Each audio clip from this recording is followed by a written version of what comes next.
Une gerbe de blé est constituée de différentes tiges. Cette gerbe de blé, c'est ce que nous sommes chacune et chacun d'entre nous. Cette gerbe de blé qui est constituée de ces différentes tiges qui lui permettent de s'enrichir, d'être ce qu'elle est. Nous avons en nous des capacités, des aptitudes à développer. Une fois que nous avons développé, on les réunit tous ensemble pour donner quelque chose qui est magnifique, notre vie. Cette conscience-là qui nous permet de dépasser la conscience du réel en allant chercher la conscience du céleste, d'Akadosh Baruch Hu, celle qui est en nous, dans notre âme divine. Il y a aussi cette nécessité d'être une étoile, cette étoile qui brille, qui est au-dessus de tout. Elle brille, mais on doit toujours se souvenir, le rabbi de Lubavitch nous l'enseigne, de ce que nous sommes et de cette source-là qui nous inspire ce que nous devenons. Et ce qui nous inspire ce que nous devenons, c'est toujours le tzaddik, le juste de la génération. Le fait de s'attacher à lui, ça nous régénère, ça nous redonne l'énergie qui nous permet de nous surpasser. Et surtout, de ne pas être dans l'autocomplaisance et la stagnation. Boker Tov les Koulam, bonjour à toutes et à tous. Je suis infiniment heureux d'être parmi vous en cette magnifique matinée que Dieu nous offre sur la terre. J'espère que vous allez bien. On va démarrer ensemble notre étude de Tania du jour. Nous arrivons à la conclusion, quasiment du Tania, et nous allons reprendre encore une fois cette semaine. C'est la semaine de Yutet qui se lève, une date qui est tellement importante, le Rosh Hashanah de la Chassidut, et il faut le célébrer comme il faut. J'espère que vous allez bien. Je vous invite à partager, à liker cette publication, afin que nous soyons encore et toujours plus à étudier cette sainte Torah. Juste après, ces quelques notes de Nigun.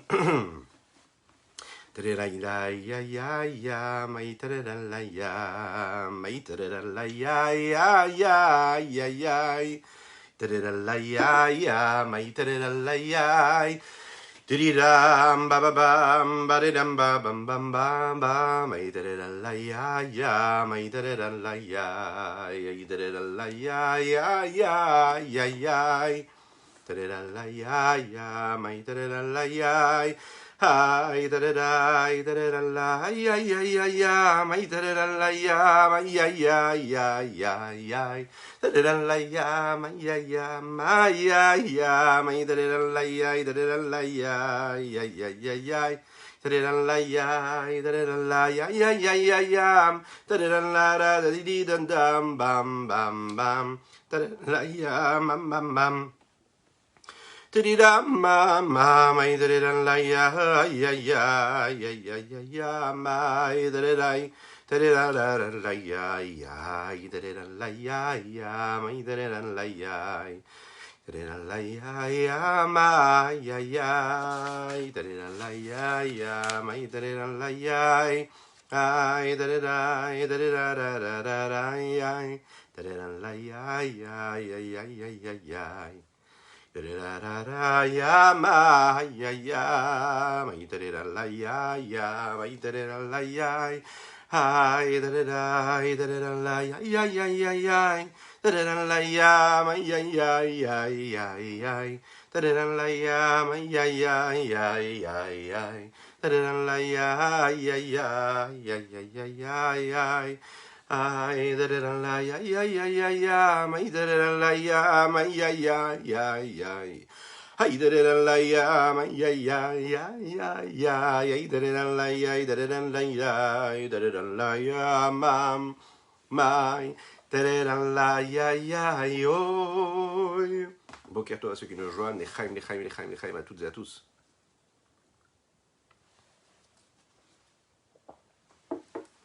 Nous allons parler aujourd'hui de l'importance de la tefila. Nous avons une chance inouïe. Et souvent, ça peut être vécu comme une chance, oui, et parfois, dans la même vie, dans la même existence d'une personne, on profite de cela et on arrive à profiter de cela. C'est-à-dire que on trouve en cela une source d'énergie, de tranquillité, de sérénité. Là, on va puiser des forces, là, on se sent connecté, là, on se sent vibrer, ressentir quelque chose. Quoi? Cette connexion avec Dieu. Et parfois, en fait, ça devient une corvée. Peu importe le niveau de religiosité que vous avez, que nous avons, il y a des moments de vie, des moments dans la vie où prier, faire la tefila, c'est une corvée. C'est difficile d'aller faire la tefila. Vous rentrez dans une synagogue, vous allez voir que souvent les gens font très très vite, ils sont très très pressés de finir la tefila. C'est rare de trouver des gens qui prennent leur temps pour prier. Alors oui, la réponse elle est donnée, parce qu'on n'a pas le temps, parce qu'il faut s'occuper d'aller travailler, il faut s'occuper d'aller faire les courses, il faut s'occuper d'aller profiter, il faut s'occuper de ce que le monde nous offre. Mais la tefila, c'est un moment qui est très très important. Et c'est un véritable investissement dans notre vie, on doit le savoir. Et là, le Admor Hazaken tape un peu du poing sur la table. Et il nous rappelle un petit peu à l'ordre. Il nous dit, sachez prier comme il faut. Il faut dire les mots, il faut s'entendre prier. Il faut prendre son temps. Ça fait partie du service de Dieu. C'est pas juste une suggestion d'accompagnement. La tefila, c'est ce qui fait partie du service de Dieu. Et le service de Dieu, vous savez ce que c'est? C'est un service. Et un service, ça demande des efforts. Il est dit comme ça dans le texte,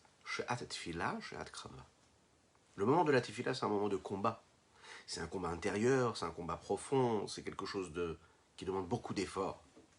De s'y mettre, de se mettre à prier comme il faut, ça demande beaucoup de travail, beaucoup d'efforts.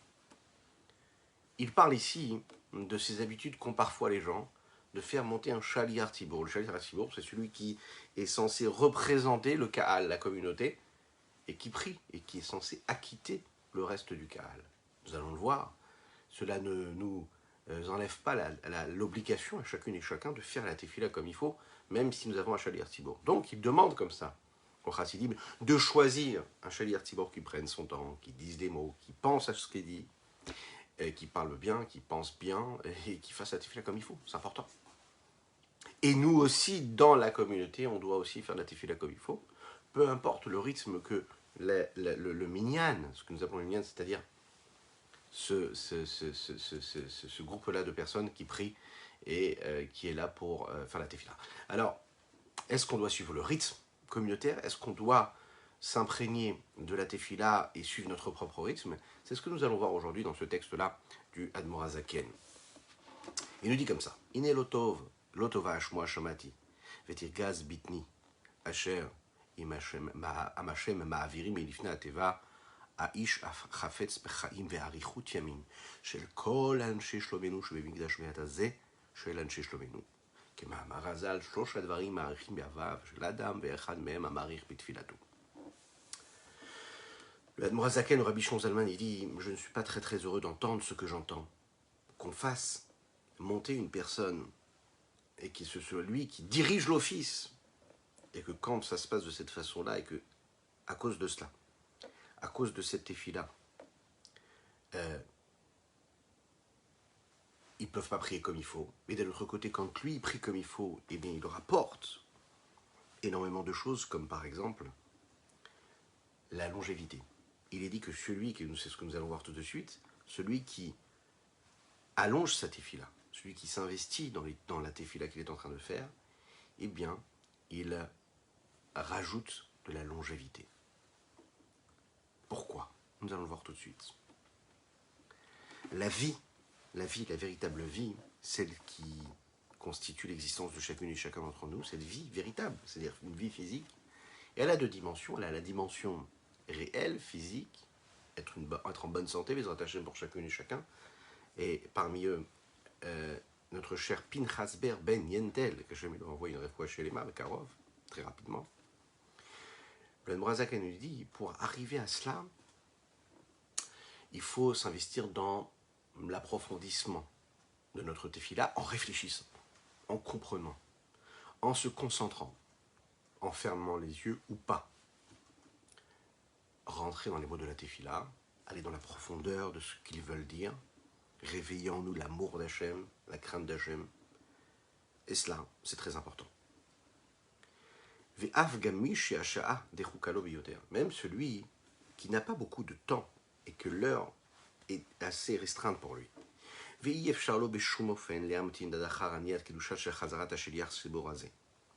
qui n'a pas le temps d'attendre pour répondre la Kedusha. Vous savez ce que nous disons dans la répétition de la Amida, la Chazara du Shaliach Tzibur, de celui qui représente le public. Pourquoi? Parce que par exemple, celui qui monte au Hamoud et celui qui tient cette tefila et qui dirige cette tefila, par exemple, il va faire une tefila un peu plus longue parce qu'il va s'investir dans la concentration et dans les mots qu'il est en train de dire. Allo, tov tov lo shelo lishma kedusha uvaruchu. Regardez ce qu'il dit ici.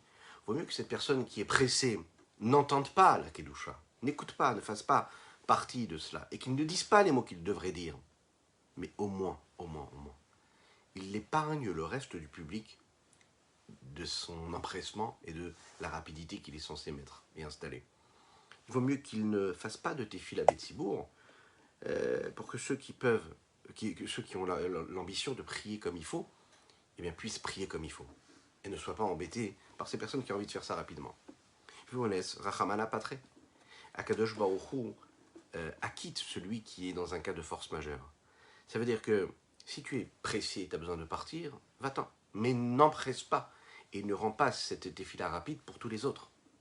Tu n'as pas besoin d'écouter la Kedusha, tu n'as pas besoin d'écouter le Barechou. Si vraiment tu dois partir, tu as l'avion qui s'en va, termine ta tefila, et puis tu peux aller vaquer à tes occupations, mais tu n'embarques pas en fait tout le public avec toi. Et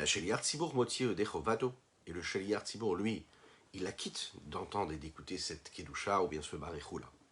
Af Shelo Shama, même s'il ne les a pas entendus, Keilu Shamash ou Keone Mamash, parce que comme il est dans une situation de cas de force majeure, il est considéré comme si qu'il avait répondu, et comme si qu'il avait entendu, et donc comme répondu.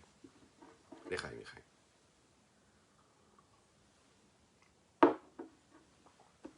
Il est dit comme ça dans la Gemara, précisément dans la Gemara Masechet Rosh Hashanah, vers la fin. Rabban Gamliel dit comme ça. Shaliach Tzibour motzi et arabim yedei chovatan. Le Shaliach Tzibour, celui qui représente et qui accompagne le Kaal, cette assemblée-là qui fait la tefila, il les acquitte de leur obligation de faire la tefila de Shemona Israël. Et la Gemara, elle dit ici, Lo pata Rabban Gamliel et la am shebasadot mishum danise bimlacha. Qui c'est qui l'acquitte? Ceux qui travaillent dans les champs et qui sont obligatoirement en dehors de la ville et qui ne peuvent pas prier dans le minyan, dans la synagogue, alors eux, le Shaliach Tzibour, on peut les acquitter. Autrement dit, celui qui est dans un cas de force majeure, alors là, le Shaliach Tzibour, lui, va l'acquitter.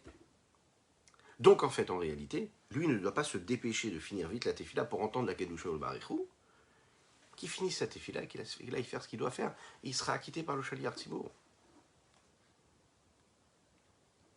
והנה זאת חקרנו כן ואף גם בדורות הראשונים של חכמי המשנה והגמרא, שהייתה תורתם קבע ועיקר עבודתם בלא תפילתם. Cette nécessité-là, cette obligation de se dépêcher et de ne pas empêcher le reste du minyan, c'était à l'époque déjà, les premières générations des sages de la Mishnah, de la Gemara, eux étudiaient de manière fixe, et c'était l'essentiel de leur service de Dieu. C'était l'essentiel. Lechaim. Vélo tefilatam, et non pas la tefila. On peut servir Dieu en étudiant la Torah, on peut servir Dieu en faisant la tefila. Ce qu'on est en train de nous dire ici, c'est qu'à l'époque, ce qu'ils avaient à investir, c'était des efforts dans l'étude de la Torah, et non pas principalement dans la tefila. Ça n'est pas pareil. C'est aussi un sujet ici qui nous concerne, puisqu'on sait que faire la tefila de manière longue, ça apporte ce que nous avons dit, la longévité. Umikol shekenata apaham beikvot meshicha. Il dit précisément à notre époque, l'époque que nous sommes en train de vivre, celle qui est Igveta de Meshicha. Qu'est-ce que c'est Igveta de Meshicha? Igveta de Meshicha, c'est le talon de Mashiach. Le talon de Mashiach, ça veut dire un Mashiach qui est en train d'arriver. Et donc, dans notre génération, nous avons l'obligation de s'investir dans cela, dans cette nécessité-là de prier avec longévité, avec longueur, avec approfondissement, avec concentration, et de ne pas laisser comme ça les mots de la tefila s'échapper de notre bouche avec rapidité et empressement. Précisément comme le dit ici le Rav Chaim Vital dans le Etzraïm ou dans le Pri Etzraïm, que Moshe Katav Rav Chaim Vital zichrono livracha be'Etzraïm ou Pri Etzraïm, mikol sheken v'kal vachomer sheraoui v'nachon liten nafshenu mamash alea. Donc à plus forte raison qu'on doit vraiment et qu'il est convenable de placer notre âme en cela, c'est-à-dire de se concentrer sur ce sujet-là et de le vivre véritablement. Qu'est-ce qu'il est dit comme ça dans ces textes de Kabbalah? Qu'avant que le Beth Amikdash soit détruit, il n'y avait pas de séparation entre Zeher Anpin et Nukva. Boum. Qu'est-ce que c'est? Zeher Anpin, le donneur, Nukva, ce qui reçoit. C'est quoi? C'est la réunion entre Akadosh Baruch Hu et sa Shrina. Dieu et l'émanation de Dieu, le dévoilement de Dieu qu'il y a ici-bas sur terre.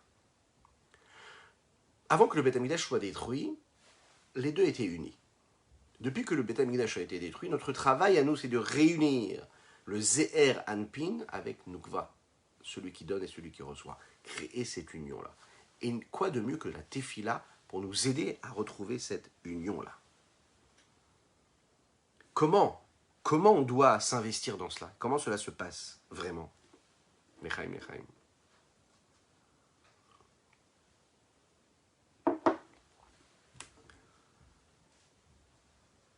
À l'époque du Beth Amikdash, il y avait ce que nous appelons un face-à-face entre Zeher Anpin et Nukva, entre le donneur et le receveur.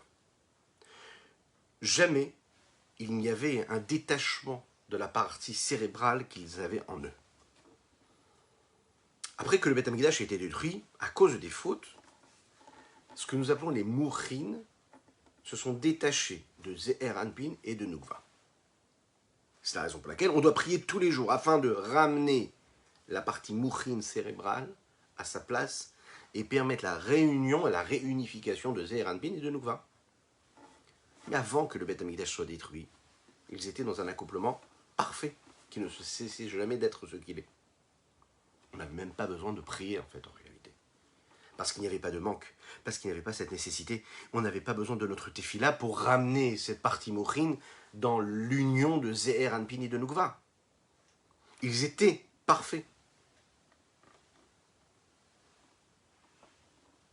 Alors il y a ceux qui disent parfois, vous savez que faire la tefila c'est juste une recommandation des rabbins, ce que nous appelons des rabbananes à travers les générations, et que d'après la Torah, on n'a pas besoin de faire la tefila.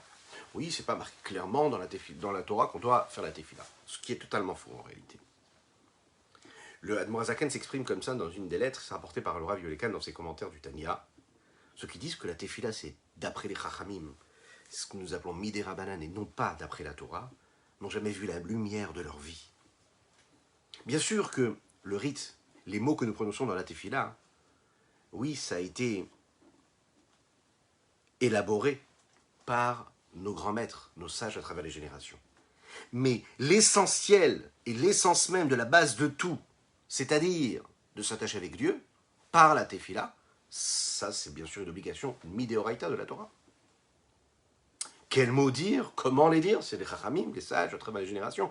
Mais la nécessité de reconnaître notre Dieu, de s'attacher à Hachem, à Dieu, de vivre la divinité dans notre existence, dans notre quotidien. Et c'est ce que la tefila nous permet de faire, de nous rappeler alors, de nous rappeler que Dieu existe, que c'est Dieu qui nous a donné de quoi respirer, de quoi manger, de quoi vivre, de parler de cette divinité-là. Ça, de le connaître, d'en prendre conscience, de parler de sa grandeur, de réfléchir à lui, et que ce soit pas seulement une idée, mais que ce soit quelque chose qui soit compris, qui soit analysé, qui soit discerné, qui soit conçu, qui soit émotionnellement ressenti. Tout ça, ce processus-là, c'est la tefila qui nous le permet. Et ça, c'est la Torah qui nous le demande. Parce que quand on réussit à faire une tefila comme il faut, et qu'on suit l'évolution de la tefila depuis les bénédictions du matin jusqu'au moment où on fait la Hamida, le Shemona Esrei, on est dans ce long cheminement vers notre essentiel, notre essence, celle de Dieu. Le but, il est là, de nous rattacher à l'essentiel, à Kadosh Baruch Hu. On va réveiller en nous, c'est-à-dire cette âme-là, cette dimension de cette âme-là intellectuelle qui est en nous, qui réfléchit à cette grandeur de Dieu. Elle va faire naître une forme d'amour et on va s'attacher à Dieu. Et grâce à cela, on étudie la Torah et on va accomplir ses mitzvot.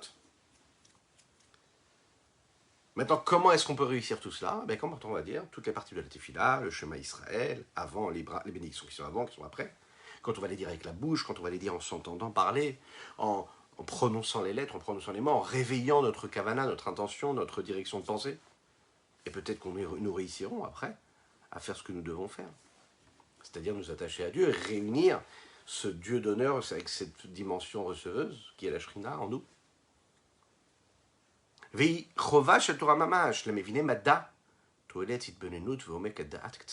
qui peuvent comprendre quand même l'apport ajouté et ce que ça apporte d'approfondir dans notre conscience, dans notre pensée, de réfléchir, d'analyser.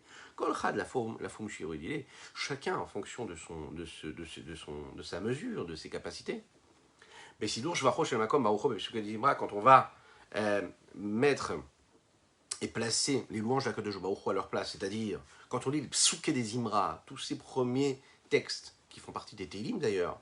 Leurs sources, ce sont les psaumes de David Ameller qui décrivent le monde, la beauté de la nature, la beauté des arbres, la beauté du vent, la beauté de la neige, la beauté de la grandeur de Dieu qui est derrière toute cette énergie terrestre au niveau du minéral, du végétal, de l'animal, de l'homme, la grandeur qu'il y a dans les pouvoirs, dans les énergies de tout ce qui a été créé.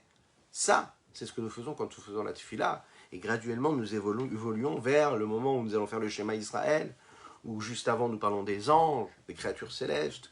Et quand on fait le schéma, on prend sur nous le joug de la royauté céleste. Et puis ensuite, on fait la Hamida, le Shemona Esrei. Ça, tout ça, c'est tout ce travail de cheminement qui nous permet de quoi?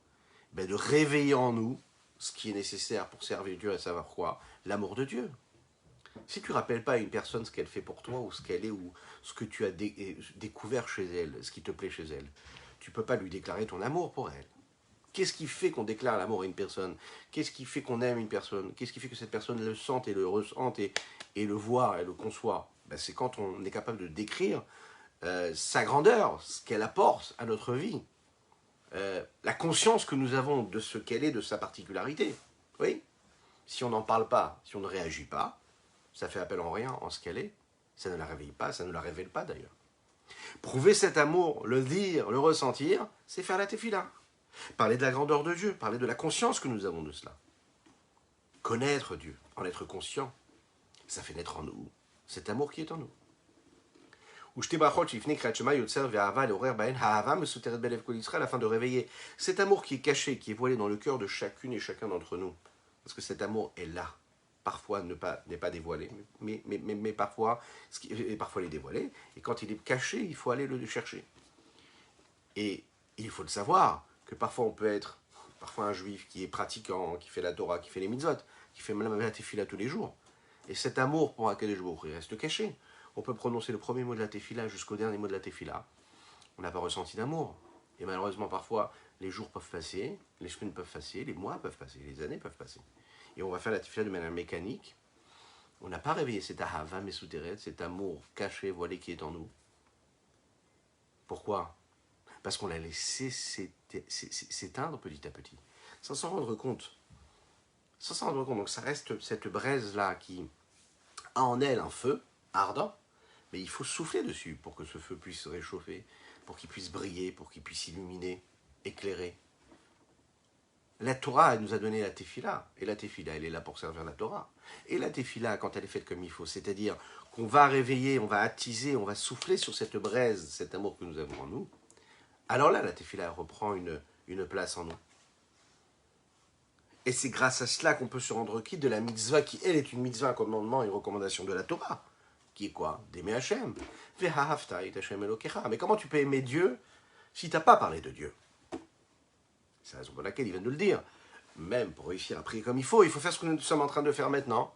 Pour ceux qui nous suivent avant la tefila ou après la tefila. Mais en tout cas, on se pose, et c'est la loi qui nous le dit, la halakha nous le dit, il faut se poser, réfléchir, penser à Dieu. Pour pouvoir ressentir cette connexion avec Dieu, pour pouvoir aimer Dieu, oui, mais il faut que tu dises qu'est-ce qui est Dieu. Maintenant, pour pouvoir dire ce qui est Dieu et qu'est-ce que c'est Dieu, qu'est-ce que c'est de la divinité, qu'est-ce que c'est, eh bien, tu dois quand même le comprendre. Pour le comprendre et en être conscient, et pour dire les mots de la tefila comme il faut, les diriger comme il faut, eh bien, tu dois étudier de la chassidoute avant la tefila. C'est la raison pour laquelle elle nous a été dévoilée, cette chassidoute. À notre époque, où nous sommes dans les talons de Mashiach, précisément. Pour prendre conscience en étudiant ce qu'est Dieu, on parle de Dieu sans arrêt, on comprend, on développe qui il est à travers les différentes forces, les différents mondes, les différentes séphirotes, tous ces cheminements-là, kabbalistiques, chassidoutiques, que nous étudions, que parfois on a l'impression que ça reste abstrait. Oui, peut-être. Mais le mécanisme nous fait rentrer dans une dimension du divin qui nous propulse dans une autre dimension elle-même. Ouais, ça nous élève. Ça nous détache de notre matière. Et le fait de se détacher, ça nous investit dans quelque chose de plus grand. Et quand on s'investit dans quelque chose de plus grand, puis on se déconnecte de cette réalité profane qui nous entoure, on donne une autre dimension à notre existence. Et on arrive à faire quoi? Eh bien, à comprendre ce qu'on est en train de dire dans la tefila, retrouver, et à essayer de raviver cette flamme qui est en nous, cet amour de Dieu. Et quand on réveille cet amour de Dieu, alors là, on peut aimer Dieu. Et quand on aime Dieu, eh bien, on réussit notre mission ici-bas sur Terre. Parce qu'un homme qui aime Dieu, il aime les hommes. Il aime l'humanité. Il ne propage que de l'amour, que du bonheur. Oui. C'est logique, vous allez le voir. Une personne qui se rapproche de Dieu, mais le Dieu, Akadosh Baruch Hu, le créateur du monde, unique, il ne peut pas apporter du mal, il apporte que du bien. Parce qu'il s'est détaché de tout ce qu'il peut y avoir d'intéressé, d'égocentrique, de narcissique, etc. Parce qu'il va aimer Dieu. Et le but d'un homme, c'est d'aimer Dieu, Ve'afta. Pour aimer Dieu, Bechol Evavecha, Bechol Nafshecha, Bechol Modecha, avec tout ton cœur, avec toute ton âme, avec tous tes moyens, il faut aller faire un travail, il faut t'investir, il faut prier comme il faut.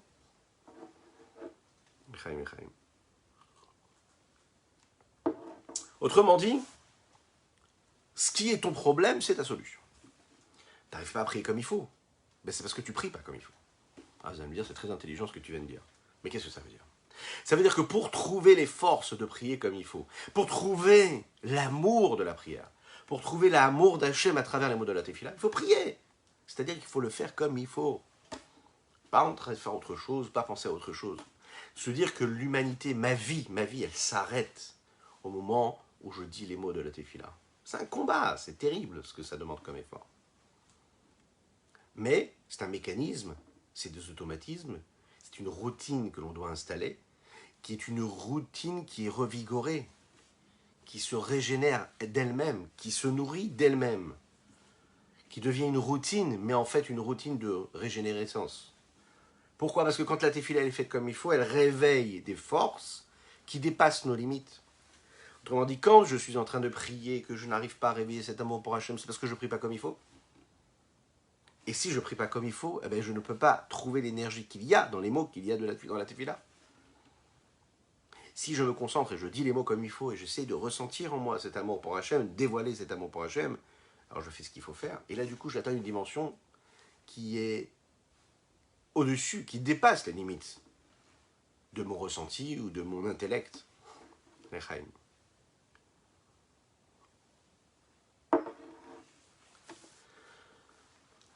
Il va nous le dire ici, c'est une des premières mitzvot, des premières recommandations que la Torah nous demande. Dans le Rambam, Maïmonide nous l'a décrit comme une des premières mitzvot, d'aimer Dieu. שזאת היא מצווה האהבה שבפסוק ואהבת כולי בכל לבביך כולי הנמנית ראשונה בתרי"ג מצוות כמו שכתב הרמב"ם ז"ל שהיא מיסודי התורה ושורשה ומקור לכל רמ"ח מצוות עשה. Il nous rappelle ici, il nous rapporte ce que dit le Rambam, qu'elle est comptée comme la première mitzvah qui est quoi? De connaître Dieu, l'ida, de savoir, d'être conscient qu'il y a un Dieu. Et de faire quoi? Ben de réunir, de créer cette unicité entre Dieu et sa Shekhinah et ce qu'il y a ici-bas sur terre. Ou bien par exemple dans l'introduction au Zohar, où il est dit là-bas que c'est le commandement premier, après la mitzvah de la crainte de Dieu. Aimer Dieu, c'est l'essentiel de notre existence.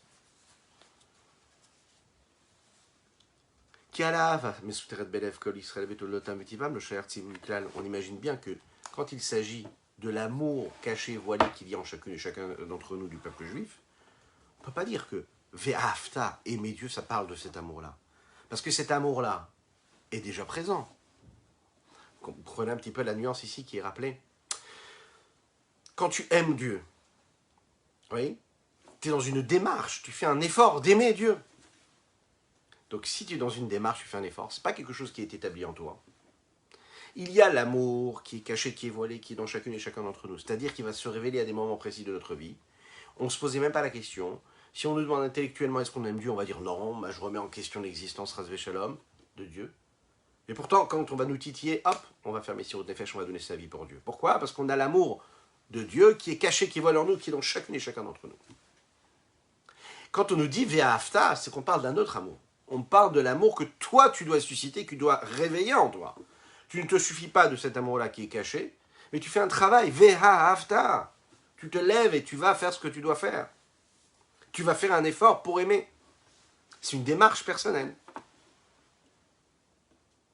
Si la Torah nous ordonne, nous dit Ve'afta et tu aimeras, ça veut dire tu dois, que tu le veuilles ou non, respecter ce commandement-là, et que respecter ce commandement-là, c'est de dévoiler cet amour qui est caché en toi.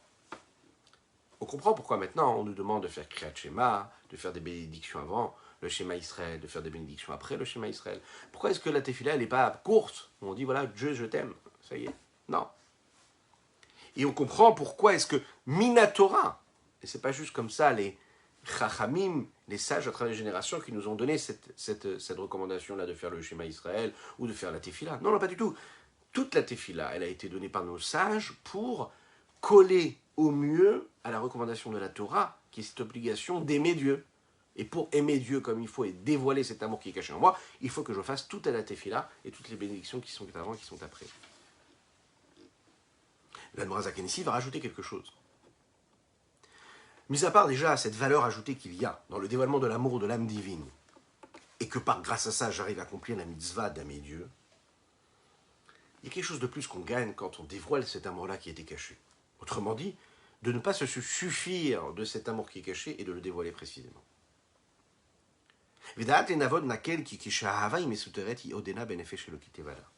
On peut comprendre ça et de manière facile, que quand l'amour est caché, elle est encore dans l'âme divine de l'homme.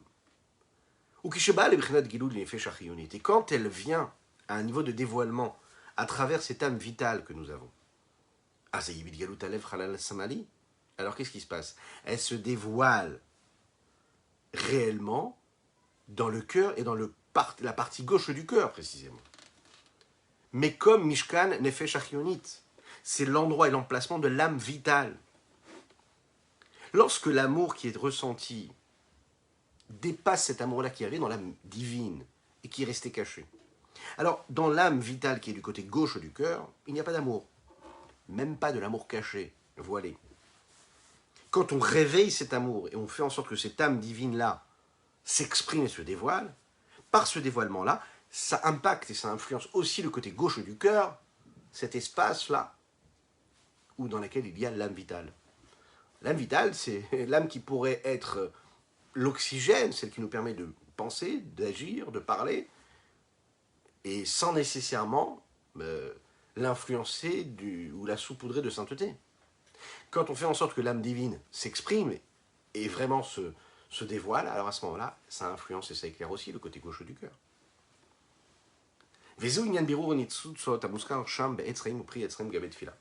c'est ce qui est développé dans le Pri Etzraïm, quand nous parlons du sujet global qui est la tefila, la nécessité de faire une belle tefila. Et la nécessité de la tefila, parce que on explique là-bas que ces étincelles divines qui sont ramenées par la tefila, elles sont extraordinaires, parce qu'elles nous permettent, précisément à notre époque, où notre but à nous c'est quoi? C'est de faire ce travail de raffinement, de mettre de côté le mal, et de transformer le mal en bien, d'utiliser la matière, d'utiliser tout ce qui est de plus grossier pour l'élever, pour le sanctifier, pour le révéler au niveau le plus élevé que l'on peut atteindre. La tefila nous permet de faire ça. Elle nous permet d'agir en ce sens-là. C'est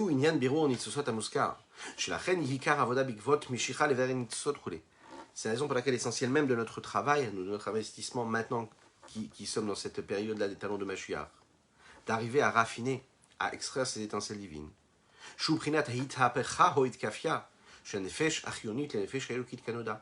Réussir à transformer ou à soumettre l'âme vitale au point qu'elle ne ressente et qu'elle ne soit que dans la nécessité et l'obligation de ressentir quelque chose de divin et non pas juste de vital, mais que ce qui est vital devient divin, ce qui est divin devient vital.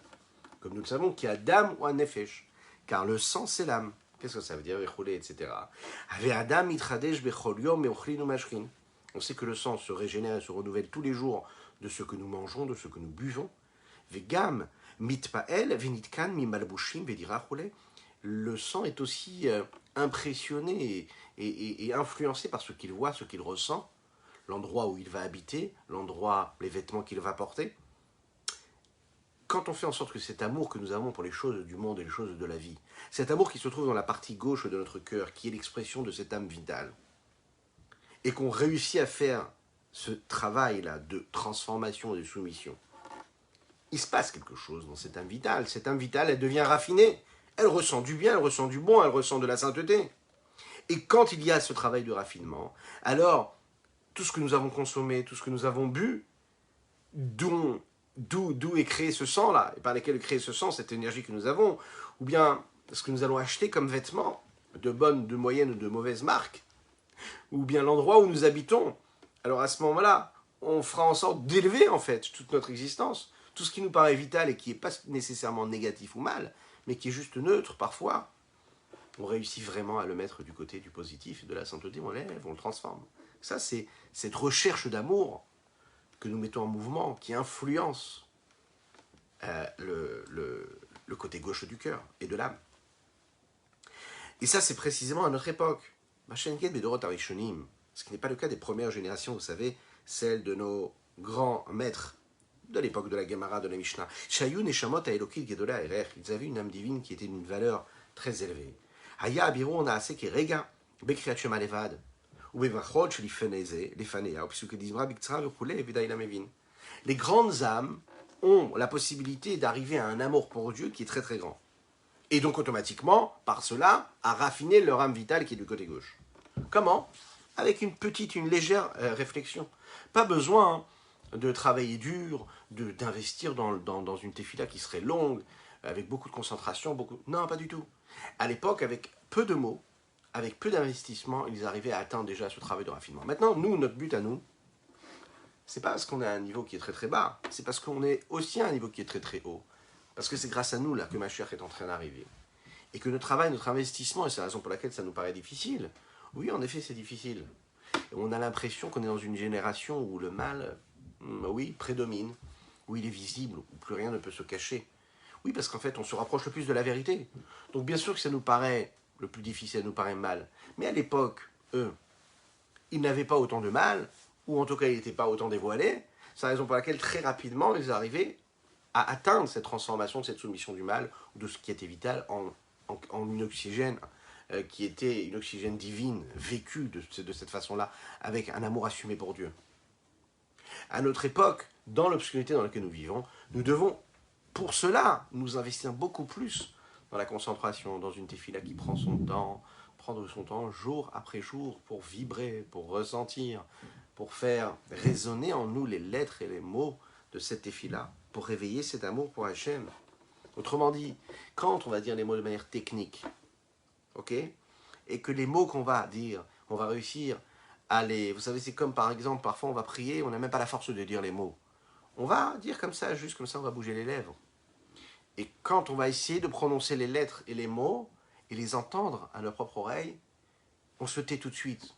Quelque part, des fois, on ne supporte même pas entendre nos mots. Qu'est-ce qui se passe à ce moment-là? C'est la neshama, l'âme, qui est tellement enfermée dans ce corps, dans cette âme vitale et dans ce corps matériel physique, qu'elle n'assume pas. Et le Serrare, il est fort, il bouge comme ça notre cœur, il bouge notre esprit. Et comme nous allons le voir dans la paracha avec Yosef Hatzadik, Ve'abor rek en bomaim, quand on va jeter Yosef dans ce puits-là, le texte nous dit que le puits était vide, il n'y avait pas d'eau. Pourquoi il n'y avait pas d'eau? Les textes nous disent, les commentateurs, il n'y avait peut-être pas d'eau, mais il y avait quoi? Des scorpions, il y avait toutes sortes de mauvaises bêtes qui étaient là. Quand un puits est vide, il n'est pas vide de rien, il se remplit d'autre chose. La nature a horreur du vide. Donc quand dans notre existence, on n'investit pas de la sainteté, on ne fait pas d'efforts pour faire quelque chose, pour se donner des challenges de mitzvah, d'évolution spirituelle, de sainteté, eh bien ce qui prend la place, c'est l'inverse. C'est toutes les forces du mal, les forces étrangères. Un homme, un jour, il se lève, il se regarde devant le miroir, il se demande, mais où est-ce que je suis? Comment j'ai pu en arriver là? Qu'est-ce qui a fait que mon enfant est attiré par des choses qui soient néfastes et nauséabondes? Qu'est-ce qui se passe que dans mon couple, on part dans tous les sens? On perd complètement le goût, l'amour, la construction. On regarde un petit peu notre quotidien, on se dit, mais oui, peut-être. La raison, en fait, elle est quoi? C'est que quand dans notre existence, on n'a pas nourri, on n'a pas investi de la sainteté, parce qu'on s'est dit, c'est pas grave, je fais ce qu'il faut, plus ou moins, ça va, c'est déjà pas mal, c'est très bien. Non, ça c'est trop, ça me paraît extrême.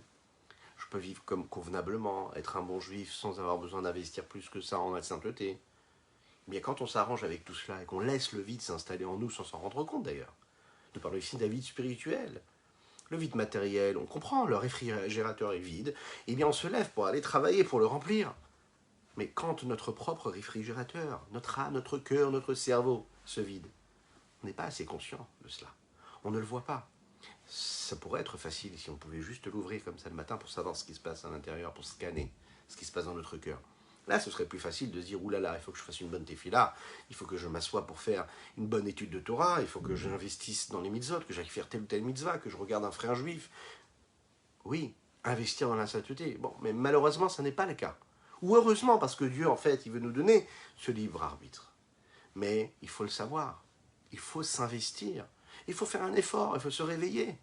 Si tu ne veux pas arriver dans une situation où ton bord, ce puits-là, il soit rempli, non pas d'eau, mais de scorpions, de toutes mauvaises choses, il faut que tu investisses. Il faut que tu mettes, il faut que tu le remplisses de bonnes choses. Quand tu le remplis de ce qu'il faut de bien, eh ben, tu n'arriveras pas à te retrouver à des situations catastrophiques. Tu n'arriveras pas à te retrouver à des problèmes dans l'éducation de tes enfants. Parce que tu auras fait attention à ce que tu leur fais voir à la maison, aux occupations que tu leur donnes, à l'exemple que tu leur donnes. Oui. Si tu leur donnes un bon exemple, tu seras moins confronté aux mauvaises situations. Et il faut demander à Kadosh Baruch Hu de nous aider, il faut beaucoup prier pour cela, pour qu'on réussisse à savoir, toujours, remplir notre personne, notre être, notre cœur, notre âme, notre esprit de sainteté. Cette sainteté-là, elle fera naître de la sainteté. Elle fera pousser de la sainteté. Et elle nous écartera des mauvaises choses. C'est notre mission à nous, pour faire venir Mashiach. Et c'est la raison pour laquelle c'est compliqué. Et on doit s'investir beaucoup plus, et que les difficultés sont beaucoup plus grandes. Parce que Mashiach arrive, et donc notre but à nous, c'est d'aller chercher ces étincelles-là. Et quand on aura réussi à transformer ces étincelles divines qui se trouvent dans cette âme vitale, à la transformer, à la faire grandir, à lui donner beaucoup plus d'importance, à faire en sorte qu'elle soit pas juste vitale, mais saine, sainte, pure. Alors là, ce sera génial, parce qu'on n'aura même plus de combat. Et c'est ça en réalité qui va se passer quand Mashiach arrivera, vraiment, que là, à ce moment-là, toutes les étincelles divines auront été élevées et raffinées, et Bilam avec la Netzach, l'inverse de la vie disparaîtra à jamais pour l'éternité. Ça, c'est la venue de Mashiach. Maintenant, comment est-ce qu'on peut en arriver là? Eh bien, c'est pas seulement avec les grands maîtres, c'est seulement, et c'est surtout, grâce à chacune et chacun d'entre nous, dans notre petite vie simple qui nous paraît banale, où on peut se dire, oui, mais qu'est-ce que j'apporte moi au grand projet divin? Et puis j'ai toutes les raisons, toutes les excuses du monde pour me dire qu'en fonction de ce que j'ai pu subir dans mon existence, ou ce que je subis dans ma vie de tous les jours, dans mon quotidien, je suis très très loin de cette capacité d'avoir, de m'investir pour transformer l'existence, j'ai pas mal de soucis, et j'ai ci, et j'ai ça. On a toutes les excuses du monde. Mais on doit savoir que cette obscurité-là, que toutes ces choses-là qui nous embrouillent l'esprit, elles sont là pourquoi? Justement pour faire ressortir de nous le meilleur. Parce qu'on a le pouvoir de chercher ces étincelles divines qui se trouvent dans ces situations compliquées. Hachem, quand il nous est dans cette situation compliquée, il nous a donné les forces de faire en sorte de transformer cette situation. Mais transformer, ça ne veut pas dire de faire passer comme ça d'un revers de main la situation dans laquelle on est, mais c'est de trouver dans cette situation-là les lumières qui se trouvent à l'intérieur, les lumières qui sont là, qui sont en chacun d'entre nous, qui font qu'en réalité, c'est ça même qui nous permet de passer à une étape supérieure, à grandir beaucoup plus. Parce que cette âme vitale qui est du côté gauche, elle ne va pas juste rester une âme vitale. Cette âme vitale, elle va se transformer en étant complètement illuminée par ce qui se passe du côté droit, par cette âme divine qui est là justement pour la transformer, pour l'aider à monter, pour s'élever. Et si on réussit à comprendre que chaque mot de Tefila que nous prononçons, chaque mot de Tefila peut être une chance pour nous permettre de ressentir cela. De se dire que quand le mot n'arrive pas à sortir, ou quand il sort et qu'on ne peut pas l'entendre, ou bien quand on peut l'entendre mais qu'on n'arrive pas à avoir la bonne pensée au moment où nous sortons ce mot-là de notre bouche, pour le diriger comme il faut, parce qu'on a toutes les excuses du monde, et qu'on comprend que c'est ça même ce que Dieu nous demande, à savoir, eh bien de se faire violence, et de se dire je vais quand même ressentir ce que je suis en train de dire. Je vais quand même éprouver quelque chose, je vais me battre, je vais combattre cette force-là qui veut, elle, me soumettre. Parce qu'elle veut me laisser à ce niveau de banalité. Elle ne veut pas que j'éprouve cet amour pour Dieu. Elle veut me laisser comme ça. Elle veut m'endormir, que cette journée soit encore une journée comme une autre, et qu'une semaine soit comme une autre semaine, etc., etc., etc. Elle ne veut pas me laisser développer ce qu'il y a d'énorme et de grandiose dans ma connexion à Hachem, dans mon attachement à Hachem, dans ma mission, dans ce que j'ai à faire sur Terre, ici-bas sur Terre. Alors à ce moment-là, qu'est-ce qu'il faut que je fasse? Que je dise les Chaim, déjà pour commencer, les Chaim, et que je comprenne que je dois introduire cette tefila pour arriver à cela, de ce travail-là qui précède la tefila. Comme il est dit dans les textes, il faut se préparer à rencontrer Dieu. Il faut être prêt. Pour être prêt, on s'assoit on se pose, on étudie la chassidoute, ça nous aide, et on réfléchit à Dieu, on apprend à le découvrir, à le développer, à le faire grandir en nous, dans sa conscience et dans l'amour que nous pouvons éprouver pour lui. Voilà ce qu'on pouvait dire aujourd'hui sur notre Tanya du jour. Je vous souhaite une excellente journée. Je vous dis Shavua Tov, que Dieu vous bénisse et qu'il vous protège, qu'il inonde votre existence de bonté, de grâce et de miséricorde, de joie véritable, dans l'opulence matérielle et spirituelle. Que Dieu vous bénisse. Une belle réfouachinema pour Pinchas Ber Ben Yentel. À bientôt.